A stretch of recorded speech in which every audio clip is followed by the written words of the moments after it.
तुम्ही कधी असा अनुभव घेतला आहे का? अचानक अगदी गरम-गरम वाटायला लागतं.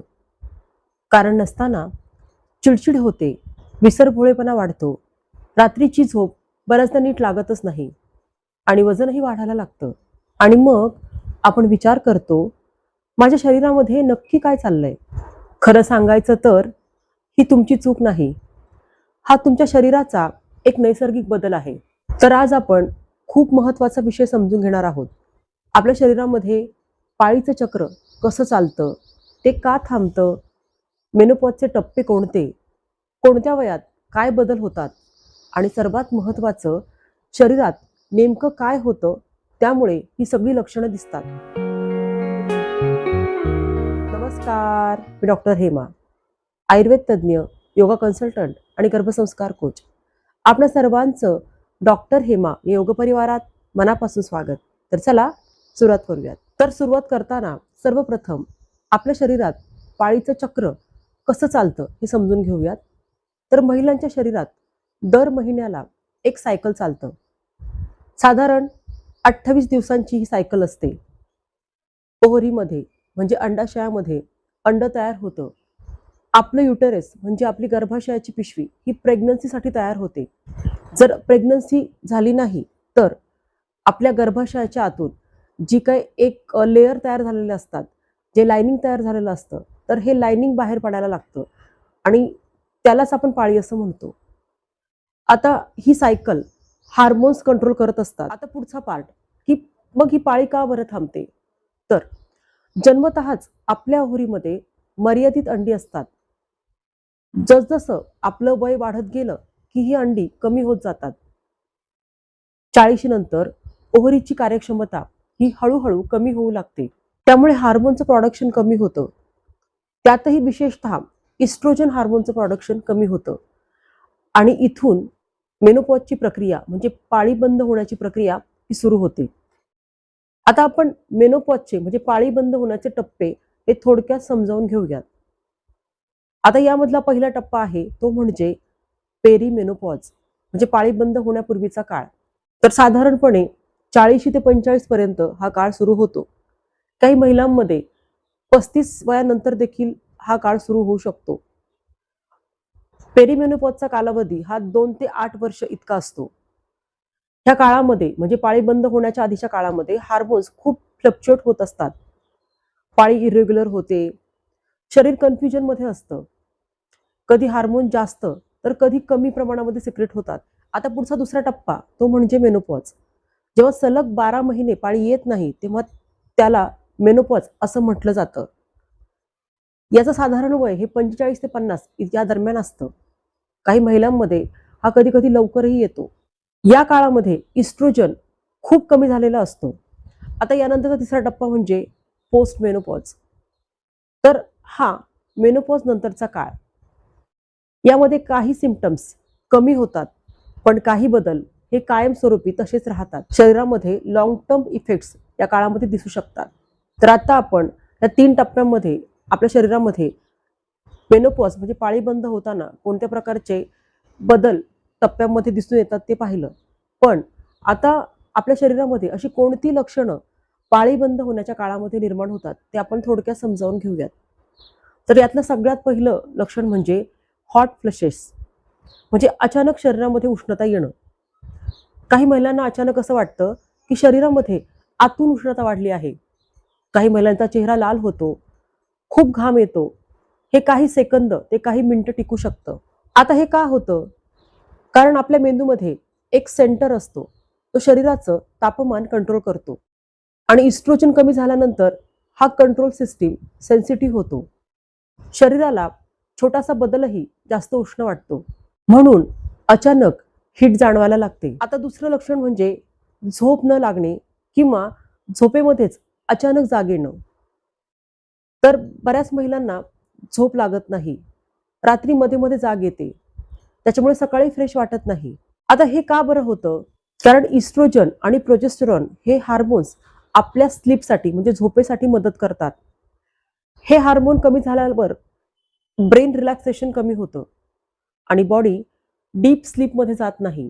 शिवाय हॉट फ्लशेस रात्री जास्त होतात त्यामुळे झोप ही अजून डिस्टर्ब होते. आता तिसरं लक्षण म्हणजे मूड स्विंग्स, चिडचिड, एन्झायटी. तर अचानक राग येणं, मन उदास होणं, छोटीशी गोष्ट पण आपल्याला ती खूप मोठी वाटणं. आता हे का बरं होतं? तर आपल्या ब्रेनमध्ये सेरोटोनिन नावाचं केमिकल असतं, जे आपलं मूड स्टेबल ठेवतं. इस्ट्रोजन कमी झाल्यावर सेरोटोनिन कमी होतं, त्यामुळे आपला मूड अनस्टेबल होतो. आता चौथं लक्षण विसरभोळेपणा, लक्ष कमी होणं किंवा एकाग्रता कमी होणं. तर यामुळे गोष्टी विसरणं, आपलं लक्ष कॉन्सन्ट्रेट न होणं. बऱ्याचदा आपण एखादी वस्तू ठेवतो आणि ती कुठे ठेवली हेच न आठवणं. आता हे का बरं होतं?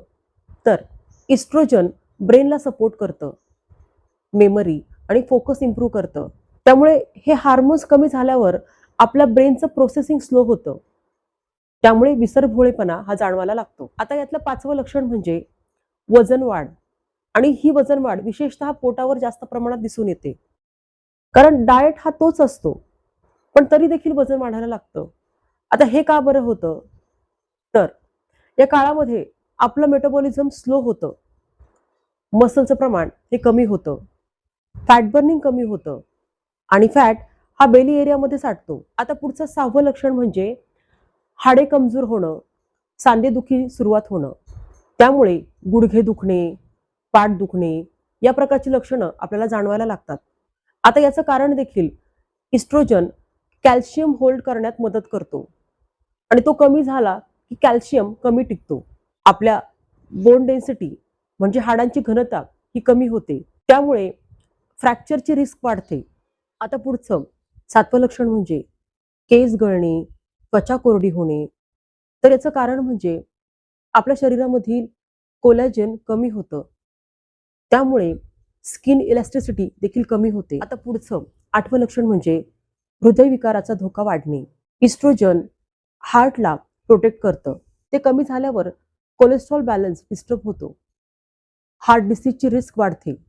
तर ही झाली पाळीबंद होण्याच्या काळात आपल्या शरीरामध्ये निर्माण होणारी लक्षणं. आता या लक्षणांवरती नेमके कोणत्या स्वरूपाचे उपाय करणं आवश्यक आहे ते आपण थोडक्यात पाहूयात. तर सगळ्यात पहिला म्हणजे डाएट. तर इथे आपला डाएट हा हार्मोन सपोर्टिव्ह असणं गरजेचं आहे. प्रत्येक जेवणात प्रोटीन असायला हवा, कारण प्रोटीन हा आपला मसल टिकवतो. त्याचबरोबर फायबरसाठी आपल्या आहारामध्ये भाज्या आणि फळं यांचं प्रमाण योग्य ठेवणं आवश्यक आहे. त्यामुळे आपलं डायजेशन म्हणजे पचन सुधारण्यासाठी मदत होते. हार्मोनचं बॅलन्स राखण्यासाठी देखील फायबरमुळे मदत होते.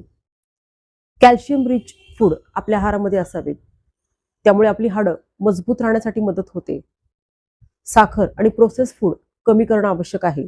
डाएट बरोबर एक्सरसाइज आणि योगा या दोन्हींचा एकत्र समन्वय साधणं आवश्यक आहे. रोज किमान 30 मिनिटं वॉक करणं आणि आपल्या स्नायूंचं ताकद वाढवण्यासाठी स्ट्रेंथ ट्रेनिंग खूप महत्वाचं आहे. कारण यामुळे आपले मसल टिकतात. योगामुळे आपलं पोश्चर आणि आपली लवचिकता सुधारण्यासाठी मदत होते.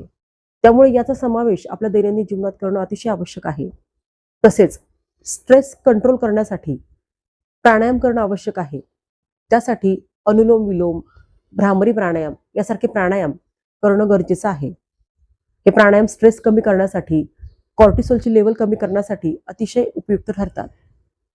हे प्राणायाम कसे करायचे हे जर आपल्याला माहिती नसेल तर या प्राणायामांवर मी विस्तृत स्वरूपात व्हिडिओ बनवलेला आहे आणि या व्हिडिओची लिंक मी खाली डिस्क्रिप्शन बॉक्समध्ये देत आहे. तर आपण अवश्य हा व्हिडिओ पाहून हे प्राणायाम शिकावेत आणि नंतरच हे प्राणायाम करावेत. तर चौथा उपाय आहे स्लीप मॅनेजमेंट. तर पाळी बंद होण्याच्या काळामध्ये आपल्या शरीराला रिसेट होण्यासाठी 7 ते 8 तासांची झोप आवश्यक आहे. त्यासाठी झोपण्याआधी स्क्रीन टाळणं गरजेचं आहे. तसेच यासोबत काही रिलॅक्सेशन टेक्निक्स आपण इथे वापरणं गरजेचं आहे. त्यासाठी आपण ध्यान, प्राणायाम यासारख्या गोष्टी करू शकता. सोबत योगनिद्रा देखील घेऊ शकता. आता पुढचा 5वा उपाय आहे तो म्हणजे माइंडसेट. हा खूप महत्वाचा आहे. तर बऱ्याच महिलांना मेनोपॉज म्हणजे आपल्या जीवनाचा शेवट असं वाटतं. पण मेनोपॉज हा एंड नाही. तर ही एक फेज आहे जी आपल्यासाठी नवीन आहे. हा आपल्या सेल्फ केअर वाढवण्याचा काळ आहे. इथेच आपण स्वतःकडे लक्ष देणं गरजेचं आहे. जर आपण इथे लक्ष दिलं तर हा काळ देखील आपल्यासाठी अतिशय आनंददायी होणार आहे. जर तुम्हाला या व्हिडिओमध्ये सांगितलेली लक्षणं तुमच्यात दिसत असतील तर अजिबात घाबरू नका, कारण हे नॉर्मल आहे. पण योग्य माहिती असणं खूप गरजेचं आहे. म्हणून हा व्हिडिओ सेव्ह करा आणि तुमच्या मैत्रिणींना हा व्हिडिओ नक्की शेअर करा. कमेंटमध्ये तुमचं वय आणि कोणती लक्षणं तुम्हाला जाणवतात ते नक्कीच लिहा. आपल्याला हा व्हिडिओ आवडला असेल तर व्हिडिओला नक्कीच लाईक करा. तसेच पुढच्या व्हिडिओमध्ये मी सांगणार आहे की मेनोपॉजमध्ये वजन कमी करण्यासाठी एक्झॅक्ट डाएट प्लॅन कसा आणि कोणता फॉलो करावा. त्यामुळे आपण चॅनलला अजूनही सबस्क्राईब केलं नसेल तर चॅनलला सबस्क्राईब करा. आपण आपला अमूल्य वेळ देऊन हा व्हिडिओ पूर्ण पाहिल्याबद्दल आपल्या सर्वांचेच मनापासून खूप खूप आभार. पुन्हा भेटूयात अशाच एका नवीन आणि आरोग्यपूर्ण व्हिडिओसोबत. तोपर्यंत पाळीबंद होताना जर आपल्याला काही लक्षणं जाणवत असतील तर त्यावर मी सांगितलेले उपाय करा आणि स्वस्थ रहा. धन्यवाद.